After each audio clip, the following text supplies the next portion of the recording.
আসসালামু আলাইকুম। বিডি মেঘনা নিউজ 24 সংবাদে স্বাগত জানিয়ে পুরো সংবাদের সাথে রয়েছি আমি সঞ্জিত আক্তার স্মৃতি। শুরুতেই জানিয়ে দিব সংবাদ শিরোনাম, এরপর বিস্তারিত। রানী সংকলে ফেসবুকে মহানবী সাল্লাল্লাহু আলাইহি ওয়াসাল্লামকে নিয়ে কটূক্তির অভিযোগে এক যুবককে আটক করেছে পুলিশ।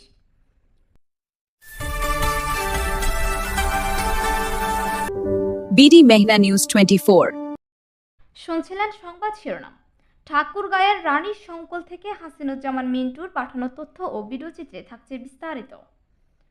ঠাকুরগাঁওয়ের রানীর সংকল উপজেলায় সামাজিক যোগাযোগ মাধ্যম ফেসবুকে মহানবী হযরত মুহাম্মদ সাল্লাল্লাহু আলাইহি ওয়াসাল্লামকে নিয়ে আপত্তিকর মন্তব্য করার অভিযোগে বিধান রায় নামে এক যুবককে আটক করেছে পুলিশ। শুক্রবার দুপুরে রানীর সংকল থানা পুলিশ অভিযান চালিয়ে তাকে নিজ এলাকা থেকে আটক করে থানায় নিয়ে যায়। পুলিশ ও স্থানীয় সূত্রে জানা যায়, উপজেলার নেকমরদ ইউনিয়নের পারকুন্ডা গ্রামের বাসিন্দা বিধান রায় তার ব্যক্তিগত ফেসবুক আইডি থেকে অবমাননাকর পোস্ট করেছেন। এমন অভিযোগ ছড়িয়ে পড়লে এলাকায় উত্তেজনা সৃষ্টি হয়। পরে স্থানীয়দের তথ্যের ভিত্তিতে পুলিশ দ্রুত অভিযান চালিয়ে তাকে আটক করে। তবে অভিযুক্ত বিধান রায় এই বিষয়টি পুরোপুরি ভিত্তিহীন বলে দাবি করে তিনি বলেন, কে বা কাহারা আমার নাম এবং ছবি দিয়ে ফেসবুক আইডি ব্যবহার করে মিথ্যা অপপ্রচার চালিয়েছে, আমি এর সাথে কোনো রকম সংশ্লিষ্ট নই। তবে এ বিষয়ে পুলিশ জানিয়েছে, বিষয়টি তদন্ত করে পরবর্তী আইনি ব্যবস্থা গ্রহণ করা হবে। এদিকে আটক বিধান রায় দাবি করেছেন, ঘটনার সুষ্ঠু তদন্ত হওয়া উচিত এবং অপরাধ প্রমাণিত হলে তিনি আইনের মুখোমুখি হবেন। একই সঙ্গে তিনি সবাইকে শান্ত থাকার আহ্বান জানিয়েছেন। তাকে অসংখ্য ধন্যবাদ জানাই। আমাদের হাকিমকে গ্রেফতার করেছে, আমরা এই সুষ্ঠু বিচার চাই। স্যার আমাদের বিচার করবেন। স্যারের জন্য বুক ভরা ভালোবাসা এবং দোয়া রইল। স্যার এর সুষ্ঠু বিচার করবেন ইনশাআল্লাহ। জি জি প্রচলিত আইনে সুষ্ঠু বিচার চাই।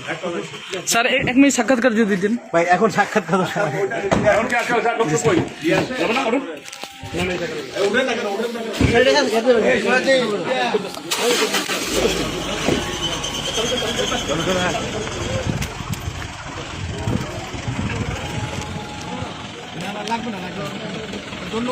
আমার নাম বিধান রায়।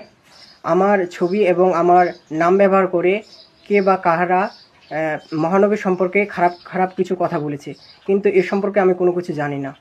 তারা হয়তোবা আমার কোনো ব্যক্তিগত শত্রু হতে পারে যারা এই কাজটি করেছে। তাই দয়া করে আপনারা কেউ এটা নিয়ে একটু গোলমাল করবেন না এবং আমাকে কেউ বলবেন না। তবে যারা করেছে এটা তাদের পদক্ষেপ নেওয়া হবে, কিন্তু এ বিষয়ে আমি কোনো কিছু জানি না যে আমার ফেক ছবি এবং আমার আইডি দিয়ে বা আমার নাম দিয়ে তারা ব্যবহার করে এই কাজটি করেছে। তাই দয়া করে আপনারা এই বিষয়ে একটু ভাববেন এবং এই কাজটি আমার কখনোই নয়, যারা করেছে তাদের সম্পর্কে পদক্ষেপ নেওয়া হবে। এতক্ষণ আমাদের সাথে থাকার জন্য ধন্যবাদ। নতুন নতুন সকল ধরনের সংবাদ সবার আগে পেতে আমাদের BDMN 24 ফেসবুক পেজটি ফলো দিয়ে লাইক, কমেন্ট, শেয়ার করুন এবং বিডি মেঘনা নিউজ 24 ইউটিউব চ্যানেলটি সাবস্ক্রাইব করুন। ওয়েবসাইট ভিজিট করুন www.bdmeghnanews24.com। আবারও দেখা হবে কোনো এক নতুন সংবাদে। ততক্ষণ ভালো থাকুন, সুস্থ থাকুন। বিদায় নিচ্ছি, আল্লাহ হাফেজ।